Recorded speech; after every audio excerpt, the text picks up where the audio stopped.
Hello friends, இன்றைக்கி நம்ம இந்த வீடியோவில் நெய்யப்பம் எப்படி நல்லா டேஸ்ட்டாக பண்ணுறது அப்படின்றத பார்க்க போகிறோம். இது பண்ணுறதுக்கு நமக்கு ரொம்பவே கம்மியான இன்க்ரீடியன்ட்ஸ் தான் தேவை. நம்ம வீட்டில் இருக்கக்கூடிய இன்க்ரீடியன்ட்ஸ் வச்சு தான் பண்ண போகிறோம். வாங்க எப்படி பண்ணுறதுன்னு பார்க்கலாம்.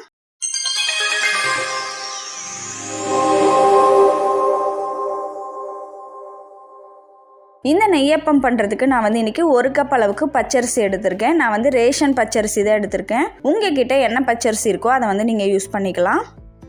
இந்த பச்சரிசியை நல்லா ஒரு 4-5 டைம் கழுவிட்டு அதை 2லேருந்து 3 மணி நேரம் ஊற வச்சுக்கோங்க.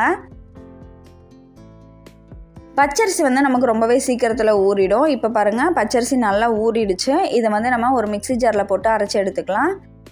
நல்லா திக்காக நைஸாக அரைச்சி எடுத்துக்கோங்க. சப்போஸ் நீங்கள் அதிகமான குவான்டிட்டியில் பண்ணுறீங்க அப்படின்னா கிரைண்டரில் போட்டு அரைச்சிக்கோங்க. நான் இன்றைக்கி அகரோட ப்ரொஃபஷனல் பிளெண்டரில் தான் இதை அரைக்கிறேன். இந்த பிளெண்டரோட பவர் பார்த்திங்கன்னா 2000 வாட்ஸு. இந்த ஜாரோட கெப்பாசிட்டி 2 லிட்டர். இந்த பிளெண்டரில் நமக்கு காப்பர் மோட்டார் தான் யூஸ் பண்ணியிருக்காங்க. இந்த பிளெண்டரோட லிங்க் டிஸ்கிரிப்ஷனில் இருக்குது, வேணும்னா செக் பண்ணிக்கோங்க. இப்போ பாருங்கள், நம்மளோட பச்சரிசி மாவு ரெடி ஆகிடுச்சு. இந்த அளவுக்கு நல்லா நைஸாக அரைச்சி எடுத்துக்கலாம். அடுத்ததாக பாகு ரெடி பண்ணுறதுக்காக 1 கப் அளவுக்கு வெல்லம் எடுத்திருக்கேன். 200 கிராம் பச்சரிசி எடுக்கிறீங்க அப்படின்னா 200 கிராம் அளவுக்கு வெல்லம் எடுக்கணும். இப்போ இது கூட ஜஸ்ட் ஒரு 2 டேபிள் ஸ்பூன் அளவுக்கு மட்டும் தண்ணியை ஊற்றி இதை நல்லா பாகு காய்ச்சி எடுத்துக்கலாம். இதில் சர்க்கரை நல்லா கரைஞ்சி நல்லா கொதித்து வந்தாலே போதும். இந்த மாதிரி நல்லா கரைஞ்சி கொதித்து வந்த பிறகு இதை வடிகட்டி எடுத்துக்கலாம். இந்த பாகு நல்லா ஆறுன பிறகு நம்மளோட மாவில் போட்டு கலந்து எடுத்துக்கோங்க. பாகில் நிறைய தண்ணி ஊற்றிட்டிங்கனாலும் நம்மளோட மாவு ரொம்ப லிக்விடாக மாறிடும். அதனால் மாவு அரைக்கும் போதும் நீங்கள் கம்மியான அளவு தண்ணியை ஊற்றி அரைச்சிக்கோங்க. இப்போ இதை நம்ம கலக்கும் போது கட்டிகள் எதுவும் இல்லாமல் நல்லா கரைச்சி எடுத்துக்கலாம்.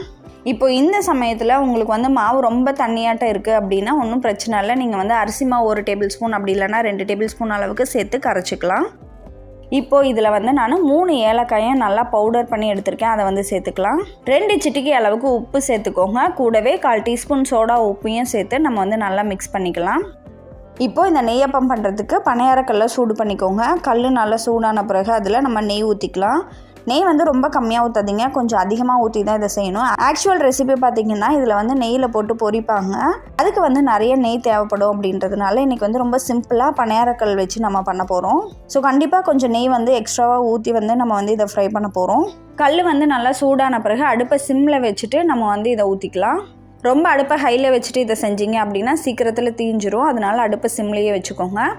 ஒரு சைடு நல்லா வெந்த பிறகு இதை இன்னொரு சைடு திருப்பி போட்டுக்கலாம். இதை ரொம்ப நேரம் வேக வைக்கணும் அப்படின்ற அவசியம் இல்லை. ஒரு 2 நிமிஷம் வெந்துருச்சுனாலே போதும்.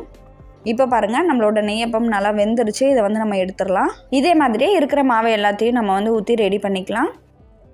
இப்போ பார்த்திங்கன்னா நல்லா சாஃப்டான நெய்யப்பம் சூப்பராக ரெடி ஆகிடுச்சு. இந்த ரெசிபியை நீங்களும் உங்கள் வீட்டில் ட்ரை பண்ணி பார்த்துட்டு உங்களோட ஃபீட்பேக்கை கமெண்ட்டில் சொல்லுங்கள். இந்த ரெசிபி உங்களுக்கு பிடிச்சிருந்ததுன்னா உங்களோட ஃப்ரெண்ட்ஸ் அண்ட் ஃபேமிலி கூட மறக்காமல் ஷேர் பண்ணிக்கோங்க. நன்றி.